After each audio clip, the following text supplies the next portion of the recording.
مقبوضہ کشمیر پر بھارت کے غاصبانہ قبضے کے 73 سال مکمل۔ 27 اکتوبر 1947 کو بھارت نے برصغیر کی تقسیم سے متعلق منصوبے اور کشمیریوں کی خواہش کی خلاف ورزی کرتے ہوئے مقبوضہ کشمیر میں اپنی فوجیں اتار کر جابرانہ قبضہ کیا تھا۔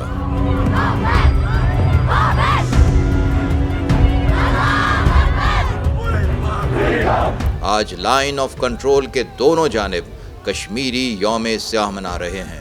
وزیر اعظم عمران خان نے اس موقع پر پیغام میں آخری دم تک کشمیری عوام کا ساتھ دینے کا اعلان کرتے ہوئے کہا، ہم یہ دن بھارتی غیر قانونی قبضے کی مذمت کرنے کے لیے منا رہے ہیں۔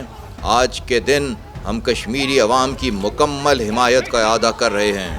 یوم یکجہتی کشمیر انسانی تاریخ کے ایک تاریک باب کو اجاگر کرتا ہے۔ جموں و کشمیر پر بھارت کا غیر قانونی قبضہ ایک بین الاقوامی تنازع ہے۔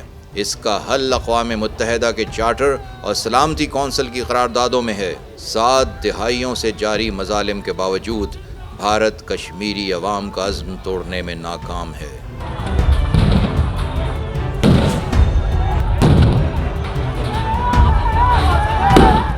جبکہ صدر مملکت ڈاکٹر عارف علوی نے اپنے پیغام میں کہا، آج کے دن بھارتی فوج نے بین الاقوامی قوانین اور انسانی اصولوں کی خلاف ورزی کرتے ہوئے کشمیر پر غیر قانونی قبضہ کیا۔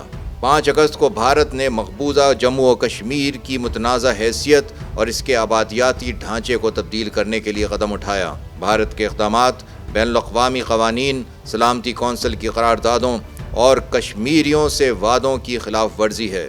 کشمیری اپنی ہی زمین میں غیر ملکی اور اپنی ہی سڑکوں پر آزادانہ چلنے کے قابل نہیں رہے۔ 80 لاکھ کشمیریوں پر 9 لاکھ سے زائد قابض فوج نے مقبوضہ علاقے کو دنیا کی سب سے بڑی جیل بنا دیا ہے۔ بھارتی مظالم کی ہولناکی اور ریاستی دہشت گردی کے باوجود کشمیری عوام پرعزم ہے۔